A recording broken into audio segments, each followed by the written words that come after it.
স্ক্রিনে যে ভিডিওটি দেখতে পাচ্ছেন এই বাচ্চাটিকে বলা হচ্ছে ভূমিষ্ঠ হওয়ার সাথে সাথেই কোরআনের হাফেজ, মানে পৃথিবীতে জন্ম নেওয়ার সাথে সাথে সে নাকি কোরআনের হাফেজ হয়েই জন্ম নিয়েছে। এই বাচ্চাটির নাম হলো ইয়াহিয়া। আসলে এই ঘটনাটা কি সত্য? ফেসবুক এবং অনলাইন মিডিয়াগুলোতে এটা নিয়ে এখন তোলপাড় চলছে। আমরা আসলে এই ভিডিওর আসল রহস্য তুলে ধরবো। আসলে কি তিনি জন্মের সাথে সাথে হাফেজ হয়েছে নাকি অন্য কিছু? এই বাচ্চাটির মা যখন কোরআনের কিছু অংশ তেলাওয়াত করে তার পরের অংশগুলো এই বাচ্চা বলতে পারে। আসুন আগে ভিডিওটি দেখি।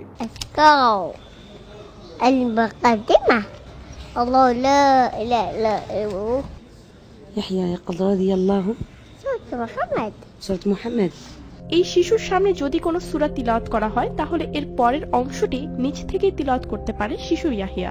ذكر رحمة ربك عبده زكريا إذ نادى ربه نداء خفيا। এখান থেকে দেখলেন যে তার মা একটি আয়াত তেলাওয়াত করছে, পরের অংশটি সে বাচ্চাটি বলছে।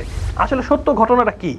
সত্য ঘটনাটা আমার কাছে যেটা মনে হয়েছে এবং আমি অনলাইনে ঘাটাঘাটি করে যেটা পেয়েছি সেটা আজকে আপনাদের সাথে তুলে ধরবো ইনশাল্লাহ। এই বাচ্চাটির মা একজন কোরআনের হাফেজ, আলহামদুলিল্লাহ।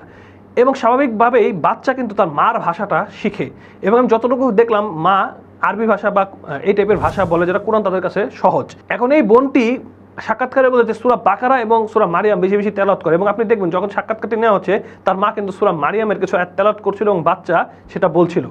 প্রথমত বলে নিতে চাই যে আল্লাহ সুবহানাহু ওয়া তাআলা চাইলে যে কাউকেই হাফেজ বানাতে পারে, সেটা জন্ম অবস্থায় বানাতে পারে, মার পেট থেকে হাফেজ বানাতে পারে, আল্লাহর ইচ্ছা। কিন্তু এই বিষয়টি কিন্তু সেরকম নয়। যেহেতু তিনি হাফেজা, তিনি নিত্যদিন কোরআন তেলাওয়াত করেছে, সকাল সন্ধ্যা কোরআন তেলাওয়াত করেন, সেই জায়গাতে বাচ্চা এটা শুনতে শুনতে 2 বছর বয়সে যখন বাচ্চার কথা ফুটে, আমরা জানি নর্মালি সকলের বাচ্চা কিন্তু 2 বছরের বয়সের পর থেকে কথা বলা শুরু করে।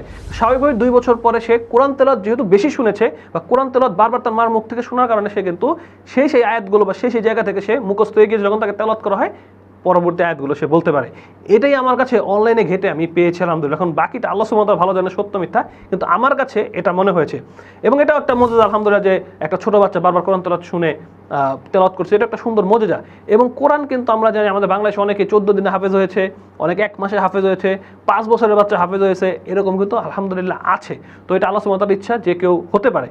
এবং আমরা এই ভিডিওটি নিয়ে যারা বারবার শেয়ার করছে যে ভূমিষ্ঠ হওয়ার পরে হাফেজ হয়েছে, আসলে ব্যাপারটা আমার কাছে সঠিক মনে হয়নি। সিস্টেমিকলি বাচ্চাটি কোরআন তেলাওয়াত শিখেছে, এবং এখান থেকে কিন্তু আমরা শিক্ষা নিতে পারি যে আমাদের বাচ্চাকে কোরআন কীভাবে শেখাবো। অনেকে আমরা বাচ্চাকে 5 বছর 6 বছর মাদ্রাসায় দিই, তখন বাচ্চার জন্য কিন্তু কঠিন হয়ে যায়। তাহলে আমরা যদি ছোটো থেকে বাচ্চাকে এরকম কোরআন তেলাওয়াত শোনাই, আমরা যদি নিজে না পারি, তাহলে আমরা কোরআন তেলাওয়াত বাসায় যদি ছেড়ে রাখি, বাচ্চা কিন্তু কোরআন শুনতে শুনতে কিন্তু সেই কোরআন আয়াতগুলো তার মুখস্থ হয়ে, এবং কোরআন তার জন্য যখন পড়তে যাবে সহজে যাবে। তো আমরা এই বিষয়টিও কিন্তু আমরা আমলে নিতে পারি এবং আমাদের বাচ্চাদের কাছে আমরা এটা প্র্যাকটিস করাতে পারি। তো আশা করি বিষয়টি ক্লিয়ার হয়েছে। আসসালামু আলাইকুম রহমতুল্লাহি ওয়া বারাকাতুহু।